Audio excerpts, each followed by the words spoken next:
नमस्कार दोस्तों, स्वागत है एक बार फिर से हमारे चैनल में। आज मैं आप लोगों को बताऊंगा कि चक्रीय चतुर्भुज क्या होता है, चक्रीय चतुर्भुज क्या होता है, कैसे बनता है। इसके साथ ही इसकी जो प्रॉपर्टीज होती है वो सभी मैं आप लोगों को बताऊंगा। क्वेश्चंस भी इसके लगवाऊंगा मैं आप लोगों को। ठीक है, ये सब जो चीज़ें यहाँ पर आप लोगों को दिखाई जा रही हैं, आज वो सब आप लोग पढ़ लोगे। आज आप लोगों को इसको भी बता देंगे, इसमें कोई भी क्वेश्चंस अब आप लोगों का नहीं छूटेगा किसी भी प्रकार के एग्जामिनेशन में। उसके साथ ही बताऊंगा, जब जीपी वाले में हो तब कौन सा त्रिज्या, जीपी में हो तो कौन सा फार्मूला लगता है। इसके बाद मैं आप लोगों को ये बताऊंगा, जो पूरे लेसन में पढ़ाया गया है उसका कंक्लूजन क्या होगा, उस चीज़ों के बारे में मैं आप लोगों को आज बता दूंगा। तो आज आप लोगों को चक्री चतुर्भुज के बारे में पूरा डिटेल से बहुत ही आसान तरीके से समझ में आने वाला है। तो चलिए शुरू करते हैं। चक्री चतुर्भुज होता क्या है, देखिए। चक्री चतुर्भुज जो होते हैं ना, उसके शीर्ष हमेशा परिधि पर होते हैं। परिधि पर मतलब यहाँ पर होते हैं हमेशा। जैसे कि हमने एक सर्कल बना दिया, ठीक है, एक सर्कल ये बना दिया हमने, ठीक, सर्कल बन गया। अब इसका जो भी, इसमें हम अगर कोई भी क्वाड्रिलेटरल बना रहे हैं, चतुर्भुज बना रहे हैं, और उसके सभी शीर्ष जो है वो कहाँ पर है, सरकमफ्रेंस पर, मतलब परिधि पर है। तो कहेंगे कि ये जो पार्ट होगा वो एक क्वाड्रिलेटरल ट्रायंगल होगा। चतुर्भुज, चक्रीय चतुर्भुज मतलब साइक्लिक क्वाड्रिलेटरल होगा। इंग्लिश में इसको बोलते हैं साइक्लिक क्वाड्रिलेटरल। अब समझ में आ गया, मतलब कि अगर हम सर्कल बना रहे हैं तो इसका सभी पार्ट कहाँ पर होना चाहिए, वो परिधि पर होगा। तो क्या होगा, वो एक चक्रीय चतुर्भुज साइक्लिक क्वाड्रिलेटरल बनेगा। तो अब इसकी विशेषता क्या होती है, क्या क्या होगा अगर साइक्लिक क्वाड्रिलेटरल बन गया तो देखिए, अगर कोई भी क्वाड्रिलेटरल साइक्लिक क्वाड्रिलेटरल है तो समझ जाइए उसका जो आमने सामने का सम है, मतलब एंगल ए और एंगल सी, ये हमेशा 180 डिग्री बनेंगे। अगर ये 80 है तो ये वाला हमेशा 100 बनेगा। अगर ये वाला 20 डिग्री बन रहा है तो ये वाला हमेशा क्या बनेगा दोस्तों, 160 डिग्री बनेगा, 160 डिग्री बनेगा, ठीक है। तो मतलब ये आप लोग हमारे बोलने पर थोड़ा ज़्यादा नोटिस करिएगा, ठीक है। ये अगर आमने सामने का सम हमेशा क्या होता है, 180 डिग्री बनता है, हमेशा 180 डिग्री बनता है। कब, जब एक साइक्लिक क्वाड्रिलेटरल बनता है। तो अब देखिए क्वेश्चन कैसे पूछा जाता है। क्वेश्चन यहाँ पर पूछा गया है कि एक वृत्त में ABCD एक चक्रीय चतुर्भुज है। मतलब पहले ही बता दिया कि ABCD एक चक्रीय चतुर्भुज है, जिसमें AC और BD एक दूसरे को P पर प्रतिच्छेदित करते हैं। यदि AB बराबर AC है तो BAC बराबर 48 है। तो आप लोगों को बताना है कि ADC कितना होगा, ADC का मान आप लोगों को बताना है। इसके साथ ही याद रखिएगा, इसमें जो है AB और AC बराबर है।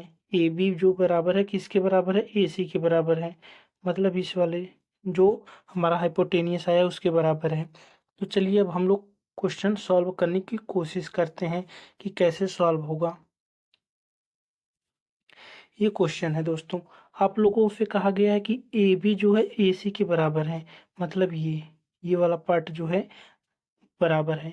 तो आप लोग जान लीजिए, अगर कोई भी, अगर हमारा ट्रायंगल है उसमें दो पार्ट, अगर दो साइड बराबर हैं, दो साइड बराबर हैं तो इसके आमने सामने का एंगल हमेशा बराबर होगा। मतलब इसके सामने का एंगल ये और इसके सामने का एंगल ये बराबर होगा। अगर ये 50 है तो ये वाला भी 50 होगा, दोनों एंगल बराबर होंगे। तो देखिए दोस्तों, अगर आप लोग इस वाले पार्ट में देख रहे हो, इस वाले पार्ट में देखें तो ये वाला एंगल जो होगा, ये वाला एंगल बी और एंगल सी, ये दोनों बराबर होंगे, क्योंकि ये इसके सामने का है, ये इसके सामने का है। क्यों, क्योंकि दो साइड बराबर हैं। जब दो साइड बराबर होंगी तो दो एंगल ऑटोमेटिक बराबर हो जाएंगे। इतना ये हमारा थ्योरम बोलता है कि अगर साइड बराबर है तभी एंगल बराबर होंगे, ठीक है। तो अगर एक 48 डिग्री दिया है तो बचा हुआ पार्ट कितना होगा, अगर एक 48 डिग्री दिया गया है तो बचा हुआ पार्ट जो होगा, 10 में से 8 गया 2, 7 में से 4 गया 3, 132 होगा बचा हुआ पार्ट। बचा हुआ पार्ट कितना होगा, 132 होगा। लेकिन दोनों पार्ट बराबर होंगे दो दो भागों में, तो इसको डिवाइड कर देंगे 2 से। तो 2 छंग 12, 2 छंग 12, 66। मतलब ये वाला पार्ट भी 66 होगा, ये वाला पार्ट भी 66 होगा। तो आपसे पूछा क्या है, हमसे पूछा है ADP, ये वाला एंगल। तो आप लोग जानते हैं कि पहले ही बोला था ये साइक्लिक क्वाड्रिलेटरल है, तो इसके आमने सामने का सम कितना होगा, 180 डिग्री होगा। तो 180 में से हम लोग क्या करेंगे, 66 माइनस कर देंगे। 10 में से 6 गया 4, 7 में से 6 गया 1 और 1, 114 हमारा क्या आ जाएगा, वो आंसर हो जाएगा 114। कुछ नहीं करना है, बस आप लोग जानते थे ये 48 है, दो साइड बराबर है, तो दो साइड बराबर था तो दो एंगल भी बराबर होंगे, तो एंगल बराबर हो गया दो ठो, तो उसके आमने सामने का सम 180 डिग्री हो जाएगा। यही करना था क्वेश्चन में, ठीक है। देखिए ये क्वेश्चन जो है CGL में पूछा गया था 2022 में शाम के समय में पूछा गया था। तो इतना थोड़ा सा ट्रिकी दिया जाएगा आप लोगों को, इसमें आप लोगों को घबराना नहीं है, क्योंकि क्वेश्चंस काफ़ी अच्छे अच्छे हैं, वही मैंने यहाँ पर लिए हैं। तो चक्रीय चतुर्भुज की बात करें तो बाहरी कोण और आंतरिक कोण के बराबर होता है, मतलब ये वाला पार्ट, ये वाला पार्ट और ये वाला पार्ट हमेशा बराबर होंगे। अगर ये 30 डिग्री है तो सीधी सी बात है ये वाला भी 30 डिग्री होगा, ये 40 है तो वो भी 40 होगा, ठीक है। आंतरिक और बाहरी कोणों का योग बराबर होता है। टालमी ने एक प्रयोग किया था किस पे, चक्रीय चतुर्भुज पे, जिसमें उन्होंने प्रयोग करके ये बताया था कि अगर AB गुणे DC, मतलब ये वाला पार्ट और ये वाला पार्ट आमने सामने का पार्ट, फिर BC और गुणे AD दोनों का सम कर दिया जाए तो बराबर हो जाएंगे उनके डायगोनल के, AC और BD के बराबर हो जाएंगे, AC और BD के बराबर हो जाएंगे, ठीक है। किसने बताया था, टॉलमी ने बताया था। मतलब AB और DC दोनों का मल्टीप्लाई करके सम, और BC और AD इनका मल्टीप्लाई करके सम जब हम लोग करेंगे तो डायगोनल के बराबर आएगा, ठीक है। यदि चक्रीय चतुर्भुज का विकर्ण दूसरे विकर्ण को समद्विभाजित करता है, कोई भी चक्रीय चतुर्भुज है मतलब उसका चारों पार्ट कहाँ पर होंगे, सर्कल पर होंगे। देखिए सर, चारों पार्ट कहाँ पर है, सर्कल पे है। अगर ये सर्कल पर नहीं है, अगर एक पार्ट यहाँ पर है, एक पार्ट यहाँ पर, एक पार्ट यहाँ पर, एक पार्ट यहाँ पर है, तो देखिए केवल तीन ही पार्ट जो है वो सर्कल पर है, एक पार्ट नहीं है, तो ये साइक्लिक क्वाड्रिलेटरल या चक्रीय चतुर्भुज इसको नहीं कहेंगे, ठीक है। तो चारों पार्ट हमेशा कहाँ होने चाहिए, सर्कल पर। तो इसके कह रहे हैं कि इसका जो विकर्ण है एक दूसरे को विभाजित कर रहा है, तो पहले क्या करते हैं, पहले AC और BD को काटता है। मानते हैं AC वाला पार्ट AC ये BD को काट दे रहा है, तो सबसे पहले आपको क्या करें, लेंगे AB गुणे BC, AB गुणे BC बराबर किसके होगा, बाकी के बचे हुए के, मतलब AD और CD के बराबर होगा, ठीक है। फिर दूसरी बात, अगर हम लोग देखें कि BD काट दे रहा है, BD काट रहा है, तो BD जब काटेगा तो BD का एक पार्ट देखें तो ये AB और AD बन रहा है, तो AB इंटू AD ये किसके बराबर होगा, बचे हुए पार्ट के, BC इंटू CD के, ठीक है। जो काटेगा उसको ही हम उसके उस साइड देखेंगे कि कौन सा बचा हुआ पार्ट है, उसी को लेंगे। जैसे कि हमने देखा था जब AC काट रहा था, तो AC दो भागों में काटेगा तो AD लेंगे पहले और BCD लेंगे, फिर AB और BC लेंगे, दोनों का मल्टीप्लाई बराबर होगा, ठीक है। ये वाला हमने देख लिया, ये वाला पार्ट भी देख लिया। अब एक बहुत महत्वपूर्ण परिणाम जो है क्या दिखाई देता है कि हमेशा सरकमफ्रेंस सेंटर पर, अगर ये हमारा सर्कल का सेंटर है तो सेंटर पर हमेशा हमेशा जो है वो सरकमफ्रेंस मतलब परिधि से डबल एंगल बनाता है। अगर यहाँ पर 30 डिग्री बनेगा तो यहाँ पर 60 डिग्री बनना तय है, ठीक है। अगर यहाँ पर 90 डिग्री बन रहा है, कहाँ पर सेंटर पर 90 डिग्री बन रहा है, तो यहाँ पर 45 डिग्री बनेगा तय है, ठीक है। जैसे कि हम लोग ले लेते हैं कोई क्वेश्चन सवाल ले लेते हैं, अगर ये पार्ट क्या है 90 डिग्री है, तो सीधी सी बात है ये 45 डिग्री बनेगा, क्योंकि सरकमफ्रेंस पर हमेशा उसका हाफ बनता है, ये वाला पार्ट 45 डिग्री बनेगा। इस प्रकार से अगर अगर हम लोगों ने इसको ले लिया कितना, 70 डिग्री ले लिया, तो ये वाला पार्ट हमेशा 140 डिग्री बनेगा, ठीक है, हमेशा, ठीक है।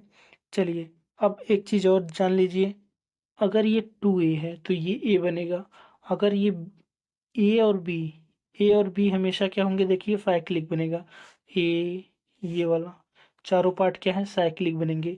तो ए और बी का सम हमेशा 180 डिग्री बनना चाहिए। ए और बी का सम 180 डिग्री बनना चाहिए, क्योंकि ये साइक्लिक बनता है। साइक्लिक में सभी जो साइक्लिक क्वाड्रिलेटरल होते हैं, मतलब चक्रीय चतुर्भुज होते हैं, उसके आमने सामने का योग जो उसके विपरीत का योग होता है 180 डिग्री होता है। इसलिए एंगल ए, इस वाले में एंगल ए और एंगल बी का सम 180 डिग्री बनेगा। अब इस पर सवाल देख लीजिए, सवाल कैसे पूछा गया है। इसमें आप लोगों को पी आर क्यू निकालना है, मतलब ये वाला एंगल आप लोगों को बताना है कितना होगा।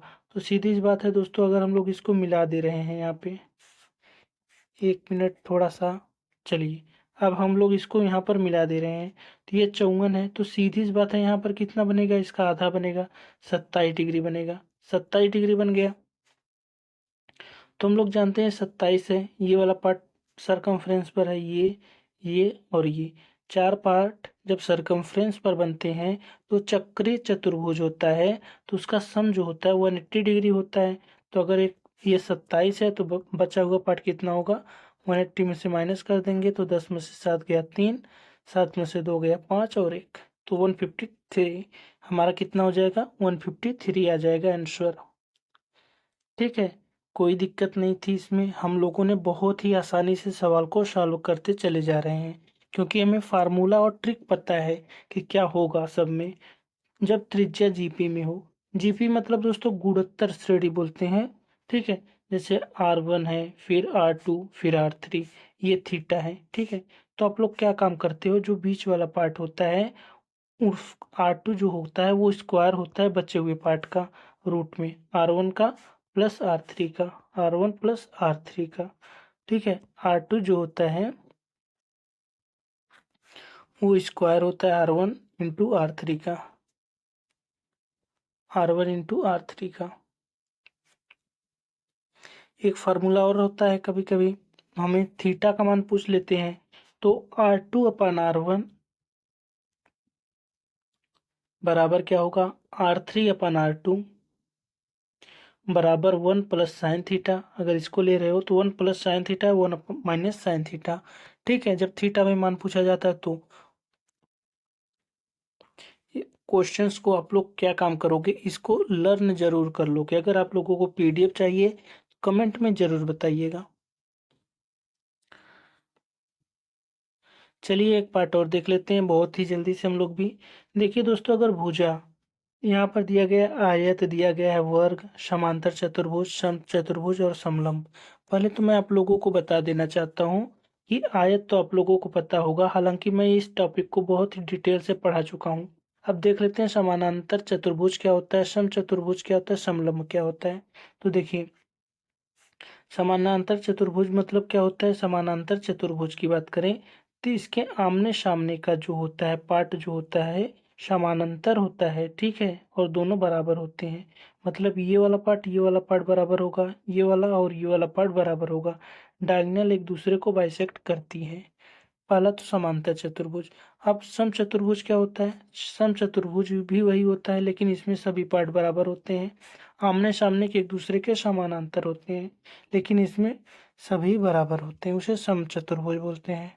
अब देखिए समलंब क्या होता है, समलंब मतलब क्या होता है, ये वाला पार्ट अगर देखा जाए तो एक दूसरे के पैरेलल होंगे, समानांतर होंगे, और इसमें एक हाइट भी होगी, उसे बोलते हैं समलंब चतुर्भुज। अब चलते हैं हम लोग क्वेश्चंस की तरफ, देखते हैं कि क्या बोला जा रहा है।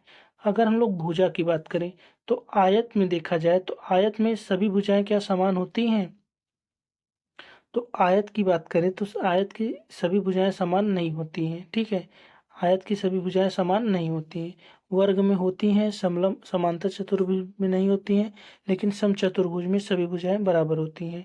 लेकिन आयत में विपरीत भुजाएं बराबर होती हैं, वर्ग में भी होती हैं, समांतर चतुर्भुज में होती हैं, समचतुर्भुज में होती हैं, लेकिन समलंब में नहीं होती हैं। और विपरीत भुजाएं समानांतर किसमें होती हैं, आयत की विपरीत भुजाएं समानांतर होती हैं। ठीक है, आयत की विपरीत भुजाएं समानांतर होती हैं, वर्ग की भी होती हैं, समांतर चतुर्भुज समचतुर्भुज की होती हैं, लेकिन समलंब की नहीं होती हैं। कोण की बात किया जाए तो कोण क्या होता है,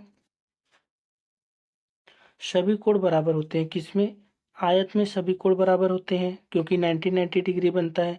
वर्ग में भी 90-90 डिग्री बनता है, लेकिन समचतुर्भुज में बराबर नहीं होती हैं।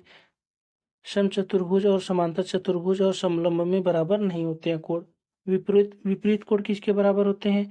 आयत के बराबर होते हैं। वर्ग में भी बराबर होते हैं, समांतर चतुर्भुज में भी बराबर होते हैं, समचतुर्भुज में भी बराबर होते हैं। आसन्न कोणों का योग 180 डिग्री होता है। आसन्न कोण क्या होते हैं दोस्तों? जैसे ये वाला एंगल और ये वाला एंगल 180 डिग्री बनेगा। ठीक है, उसी प्रकार देखा जाए तो ये वाला एंगल और ये वाला एंगल 180 डिग्री बनेगा। ठीक है, आसन्न कोण इसी को बोलते हैं। ये वाला एंगल 180 डिग्री बनेगा, इसे आसन्न बोलते हैं। तो किस में होता है?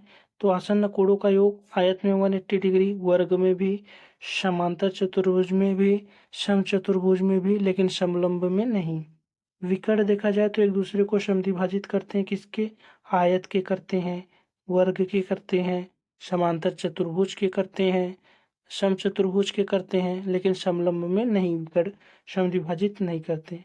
लंब समद्विभाजित करते हैं किसके? आयत के नहीं करते हैं, वर्ग के करते हैं, समचतुर्भुज के केवल करते हैं। ठीक है, फार्मूला की बात करें तो इसका फार्मूला क्या होता है? आयत का होता है लंबाई गुणे चौड़ाई, वर्ग का होता है भुजा स्क्वायर, समांतर चतुर्भुज का लंबाई गुणे चौड़ाई और समचतुर्भुज का 1/2 विकर्ण गुणे विकर्ण, मतलब 1/2 d1 इंटू d2। ये सब चीज़ें मैंने आप लोगों को बता दिया है, मैं यहाँ पर केवल रिवाइज करवा रहा हूँ। 1/2 समांतर भुजाओं का योग गुणे ऊंचाई किसका होता है? समलंब चतुर्भुज का होता है। बहुत ही डिटेल से मैंने इस सभी टॉपिक को कवर किया है। ठीक है, परिमाप की बात करें तो 2 इंटू लंबाई प्लस चौड़ाई होता है आयत में, 4 इंटू भुजा होता है वर्ग में, समांतर चतुर्भुज की 2 गुणे लंबाई प्लस ऊंचाई, सम चतुर्भुज के 4 इंटू भुजा और सभी भुजाओं का योग किसमें? समलंब में। तो ये थे क्वेश्चंस जिसको मैंने आप लोगों को पूरा बता दिया है। आप लोग बताइएगा कि वीडियो आप लोगों को कैसा लगा। क्या वीडियो आप लोगों को अच्छा लगा तो ज़रूर लाइक शेयर सब्सक्राइब करिएगा। Thank you very much. मिलते हैं कल एक अलग वीडियो में, तब तक के लिए बाय बाय, टेक केयर।